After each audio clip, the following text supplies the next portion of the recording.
নির্বাচনের আগে মুর্শিদাবাদের সমর্থকদের দরজায় কড়া নাড়ছে আরএসপি। ৩০ নভেম্বর থেকে হারিয়ে যাওয়া কোদাল বেলচা আঁকা লাল পতাকা হাতে এক বিধানসভা থেকে আরেক বিধানসভা ছুটছেন তরুণ নেতা নওফেল মোহাম্মদ সফিউল্লাহ ওরফে আলবার্ট, আরএসপির মুর্শিদাবাদ জেলা সম্পাদক।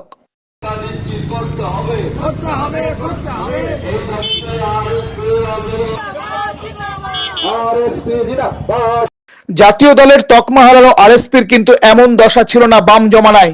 মুর্শিদাবাদের অন্তত ৮টি বিধানসভায় ছিল তাদের সোনার সংসার। বড়োয়া, ভরতপুর, বেলডাঙ্গা, বহরমপুর, নওদা, রেজিনগর, জঙ্গিপুর, সুতি।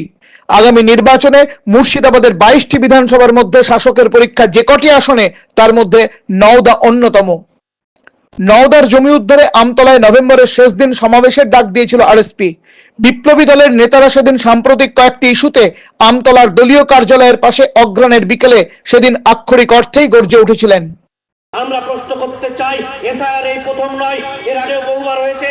এসআইআর এর কোন ধারায়, কোন আইনে আপনি পেলেন যে তাদেরকে দেশ থেকে বিতাড়িত করা হয়? এসআইআর হচ্ছে স্ক্রুটনি করা হয়, যারা ভোটের মাধ্যমে আমাদেরকে যে সরকার নির্বাচিত করে, সেই নির্বাচিত সরকারের যারা প্রতিনিধি হয়, এই প্রতিনিধিরা আজকে যদি বলে এখানে ভুয়ো ভোটার আছে, আমরা প্রশ্ন করতে চাই এই ভুয়ো ভোটারদের আপনারা ভোট নিয়ে কেউ পার্লামেন্টে গেছেন, কেউ বিধানসভায় গেছেন, আজকে তাহলে যদি তাই হয়, ভুয়ো ভোটার যদি দেশ থেকে তাড়াতে হয়, তাহলে আপনাদেরকে পদত্যাগ করতে হবে। আমরা এই দাবি তুলতে চাই। মমতা বন্দ্যোপাধ্যায়ের কাজ ছিল যোগী আদিত্যনাথের চোখে চোখ রেখে বলা যে ও বাঙালি, ও মুসলমান, ও আমাকে ভোট দিয়ে পশ্চিমবঙ্গের মুখ্যমন্ত্রী বানিয়েছে, ওই দেশের নাগরিক, ওকে আক্রমণ করার কোনো অধিকার তোমার নেই। তাই তার 14 গোষ্ঠীর ওই সাহস নেই এই কথাগুলো বিজেপির নেতা, মুখ্যমন্ত্রী, প্রধানমন্ত্রীদেরকে বলা। আর তার ফল আমরা পশ্চিমবঙ্গের মানুষ প্রতিদিন দেখছি। তাই তার 14 গোষ্ঠীর ওই যে অবস্থা, তার বিতরণ ঘটিয়ে আমাদের সম্প্রীতির বাতাবরণ তৈরি করতে হবে। যে দল এই সম্প্রীতির সরকার গড়তে পারবে তাদেরকেই আপনারা ক্ষমতায় নিয়ে আসবেন, এই আশা আহ্বান রাখছি। ১৯৭৭ থেকে পরপর ৩ বার এবং পরে ১৯৯৬ থেকে ২০০১ সাল পর্যন্ত মোট ৪ বার আরএসপির প্রতীকে জিতে বিধায়ক হয়েছিলেন জয়ন্ত। এই নওদার প্রাক্তন প্রয়াত বিধায়ক শিক্ষক জয়ন্ত বিশ্বাসের কথা আজও ঘোরে লোকমুখে। একই সঙ্গে তাদের দাবি সেই সময় এমন ধর্মভিত্তিক রাজনীতি ছিল না। জয়ন্ত বিশ্বাসের আমার সামাজিক অবদান এবং রাজনৈতিকভাবে অবদান আমাদের নওদা থানাতে বেশ ভালো ছিল। এবং তিনি অনেক চাকরির কাজ করেছেন, কলেজ স্যাংশনও করেছেন, হসপিটালের অনেক উন্নয়নের জন্য কাজ করেছেন, রাস্তাঘাট করেছেন। ওর অবদান কেউ অস্বীকার করতে পারবে না। কিন্তু তখনকার রাজনীতি আর এখনকার রাজনীতির মধ্যে অনেক পার্থক্য। তখন ধর্মের রাজনীতিটা হয়তো ছিল কিন্তু এতটা ছিল না, আর এখন ধর্মের রাজনীতিটা হচ্ছে একবারে কি প্রধান হিসাবে চলছে। এখন হিন্দু মুসলিম, কিন্তু যেখানে ধর্মের রাজনীতি হবে সেই দেশের উন্নতি হবে,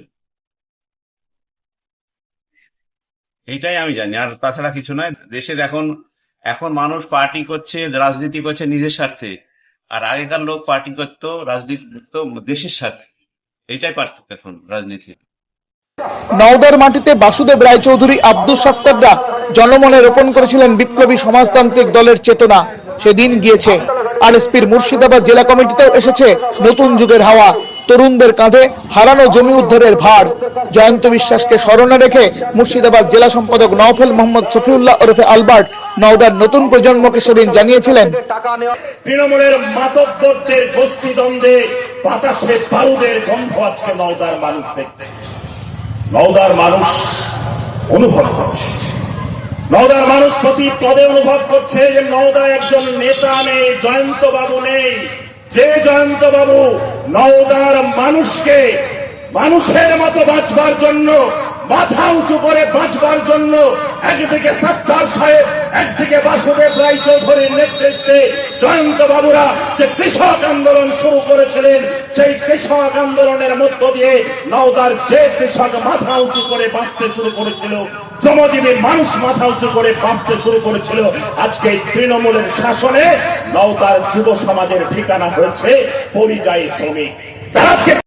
জয়ন্ত বিশ্বাসের কৃতিত্বের কথা স্বীকার করেও শাসক দল অবশ্য পরিবর্তনের নওদার ছবি তুলে ধরছেন। বিশ্বাসের অবদান, সেই সময় বিধায়ক হিসাবে তিনি কাজ করেছেন, মানুষের কাছে ছিলেন সেটা অস্বীকারের কিছু নেই, কিন্তু তারপরেও দীর্ঘ 20টা বছর আবু তাহের খান এখানকার বিধানসভার একচ্ছত্র তিনি এখানে রাজনৈতিক মাঠে খেলেছেন, নেতৃত্ব দিয়েছেন, যেটাই বলি না কেন, কংগ্রেসের হয়ে। এবং তারপরেও আবু তাহের খান এখানে না হলেও তার নওদা ব্লকে কাজ করার, বিধানসভায় কাজ করার যে ছাপ, সেটার মুর্শিদাবাদের মানুষ দেখে তাকে আবার এমপি বানিয়েছেন। পার্টি তাকে আবারও মনোনয়ন দিয়েছেন দ্বিতীয়বার। তিনি আবারও সেখান থেকে মোহাম্মদ সেলিম, যারা সর্বভারতীয় মুখ আর কি সিপিআইএম পার্টির, তো তারাও মুর্শিদাবাদে কিন্তু একদম আবু তাহের খানের কাছ থেকে ছক্কা খেয়ে বোল্ড আউট হয়ে বেরিয়ে গেছে। এটা গেল প্রথম কথা। সেকেন্ডলি, বিধায়ক নিয়ে তৃণমূল কংগ্রেসের গত 5 বছরে জয়ন্ত বিশ্বাসকে নিয়ে যে মিস করার আওয়াজ, এই আওয়াজ কতটুকু প্রাসঙ্গিক এটা অন্ততপক্ষে আমার কাছে জানা নেই। তার কারণ আপনি হয়তো তাদেরই সাক্ষাৎ করেছেন যারা জয়ন্ত বিশ্বাসের অনুগামী হয়ে এখনো থেকেছেন। এই নওদায় কংগ্রেসের প্রতীকে জিতে 2001 সাল থেকে 2016 সাল পর্যন্ত বিধায়ক ছিলেন বর্তমান তৃণমূল সাংসদ আবু তাহের খান। 2019 সাল থেকে এই আসন তৃণমূলের দখলে। মানুষ চাইছেন পরিবর্তন। জয়ন্তবাবু ছিল, আমাদের কলেজ হয়েছে, হসপিটাল হয়েছে, যত স্কুল হয়েছে।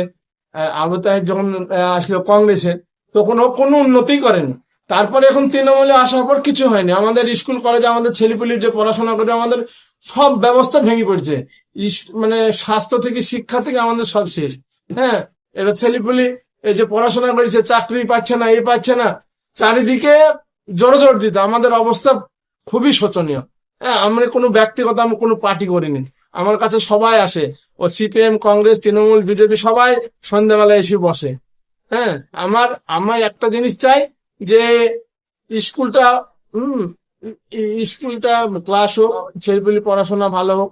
আমরা চাই যে আমাদের জেনারেশন থেকে এবার পরের জেনারেশন গুলো ভালো হয়, এইটাই আমরা চাই। যে হ্যাঁ, আর একটা নিরাপত্তা, আজকে নিরাপত্তা একটা দরকার। আজকে কোনো জায়গায় গেলে কোনো কাজ কাম সঠিক হচ্ছে না, সেখানে বিএলআর অফিসে যাচ্ছি পয়সা, যেখানে যাচ্ছি সেখানেই ঘুষ ছাড়া কোনো, মানে অ্যাকচুয়ালি কাটমানি ছাড়া কোনো কাজ হচ্ছে না। আচ্ছা, আপনি কি চাইছেন আগামী বিধানসভায়, কি চাইছেন? ও, এইবার আমরা চাইছি এই সরকার থেকে অন্য সরকার আসলে যদি ভালো হয়। আমি তো যে এই পার্টি করি, যে আমি কোনো পার্টি আসুক, আমরা পরিবর্তন চাই। একটা কথা হচ্ছে, মেন হচ্ছে আমরা পরিবর্তন চাই।